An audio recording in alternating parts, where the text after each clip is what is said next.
Is this the most talented team that you've had here at NC State? Yeah, it's too early to say. It's definitely a good group of guys. There's competitive depth in most of the positions. It's first day. We're excited about the group of guys that we have and excited about how they work this summer. How have you been able to build that depth? Because you have more depth. Yeah, I mean, it's development, retention, and recruiting. It's a combination of the three. The guys that have been here, obviously, have been in Thunder's program, been in our off season, go through football school with our staff, and then the new guys that we brought in, we feel like are really good fits. And so it's just a combination of those three things. Dave, did you hear any voices today emerge as far as that surprised you or impressed you with leadership? Not really. It's who we expected. It's good to see DeMarcus Cooley made some plays today, had some nice interceptions. Keenan Jackson had some nice catches. These two guys stepped up today. I thought they looked good in practice.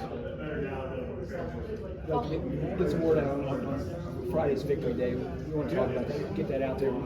How big of an event is that? It's a neat event. How proud of you? Yeah, I love Victory Day. Opportunity to do something in the community with a group of folks that we love and consider family. And so, chance for us to bring Gigi's Playhouse and their group in here and make them a part of our roster for a day, and have a lot of fun with them. Our guys love it as much as the people coming in here to be a part of it. Coach, you need a return on the investment you make in the community in the years you've been here since you started? I feel a return. Obviously the community is the one you hope to feel the investment. But just, walking into the dining room here in a second and seeing Sam and Anna working in there, it brings a smile to my face. The number of parents and emails and things that come in, not just about, Victory Day, but about Wolfpack Empowered program that Sarah and I have started on campus. And there's a lot of good things, happening in Raleigh right now to help a lot of people that in the past maybe not had that same kind of opportunity. And with Wolfpack, just how has that helped you in terms of roster? With our collective? Yes. Yeah, those guys do a great job. It's been an evolution, and a lot of people have been a part of it as it's changed over the years, and the guys running it, along with Doug Phillips, our consultant that we've hired. But the guys do a great job. They do it the right way. They work with our compliance and do it by the book, and they work really hard. Our donors have stepped up and are continuing to be asked to step up. But it's a big part of college football, as you know, and really proud of our collective and how they've worked with us. Dave, I didn't get the chance to ask you this in Charlotte, but the commissioner was talking about the success initiative with the ACC, the fact that, more money could come from wins, Right. And you've talked in the past about the revenue question. You got to worry about what your job is, but if other schools are making $10 million more a year in resources, as facilities, all kinds of things, it matters. How vital do you think something like that is, the ability to enhance your bottom line that way through postseason success? Yeah, I think it's huge. It's a great opportunity for the teams that succeed and put the product on the field. That's what it's about, is earning who you are on the grass. Every opportunity you get to improve your program and status and the ranking. And now that you're getting money, I guess, for your program, when you do that, it's not just an incentive thing. The bottom line is the bottom line, and that's going to help us. It's going to help our administration and the things that we want to do to continue to push the envelope and move our way up the ladder.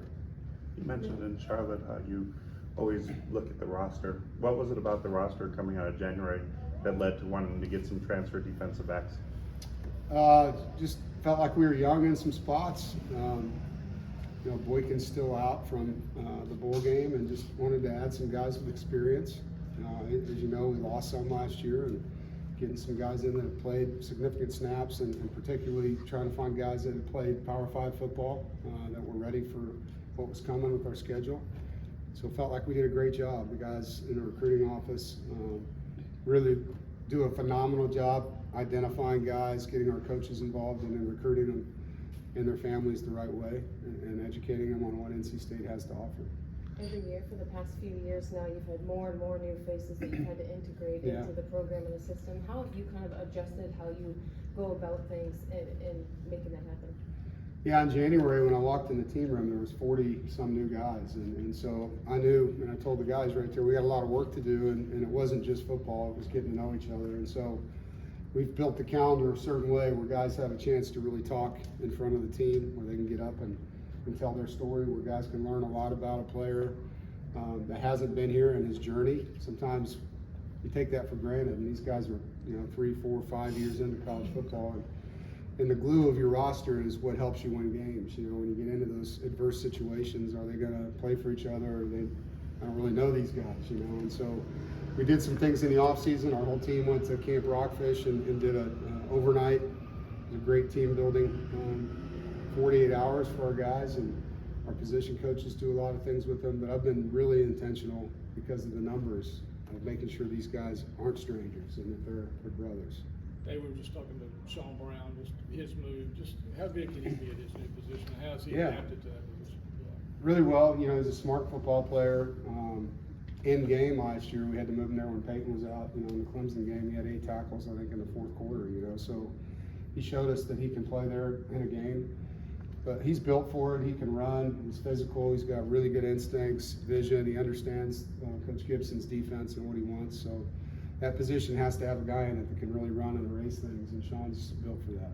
Coach, what are you looking for in these first few days of fall camp? The pads aren't on, so it's not like it's full speed ahead, but from the guys, what are you hoping stands out? Well, you want to see clean, penalties, things like that, pre-snap penalties. You want to see them play clean football. We're looking at fundamentals. You are still throwing and catching. You're still fitting guys up as blockers, and the alignments of the formations, the timing of the plays, communication, the disguise on defense, the pursuit, all the things that we can do.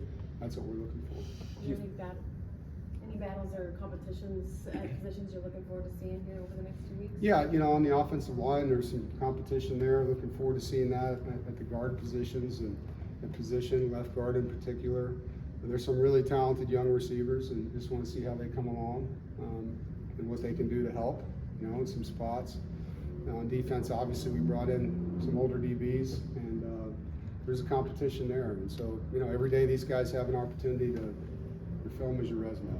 Go out and show what you are. Coach, now wide receivers. How can that group stack up with anybody? We'll see. Yeah, it's definitely a talented group. There's size and speed.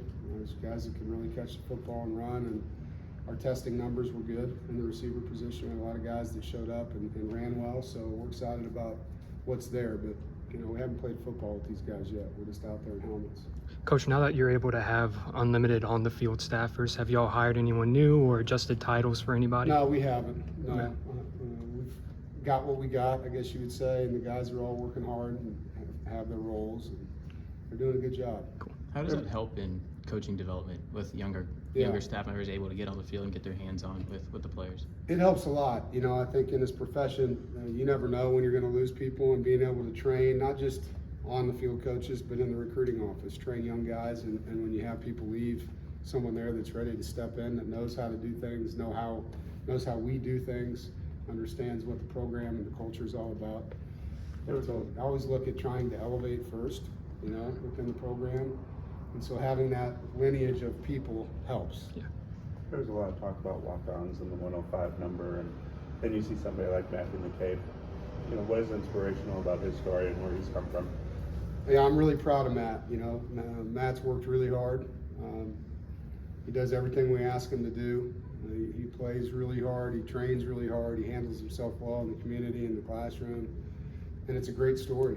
And to me, it's a travesty that walk-ons may not be a part of college football. I don't know if that's finalized or where that's all going. We're still just getting used to the same thing you guys saw, that it's 105, and what does that mean, and how is that funded, everything. There's a million questions, so I don't want to stand here and tell you they're gone when something may change, but you guys know how important that program's been to me in building this program. The walk-on program that we've had, and the players that have been in it, from Thayer Thomas, all the way up the ladder. Thayer's playing in the NFL, and other schools I've coached at, you had guys that were all-conference, all-Americans. So, I hate seeing any opportunity taken away from student athletes, and walk-ons willingly join football teams. They're not forced on the football teams. And you talk about player safety, reducing the size of your roster is a concern for coaches. We worry about that, and it will change how we practice. When rosters get smaller, we're going to have to change the reps. One more, guys. How's your quarterback and Grayson McCall, and what are you looking for out of him? Yeah, we're very, very grateful that he's here. One, excited for him, impressed by him. He understands the game. He's a quick learner. He's a really good teammate. Goes hard, holds himself to a high standard. Has no problem holding guys accountable, and he does it in a good way. You know, he's demanding but not demeaning with people. He's got great touch on the football. His game management skills, his clock management, I mean everything. He's a vet, you know, and he's a great fit in our program.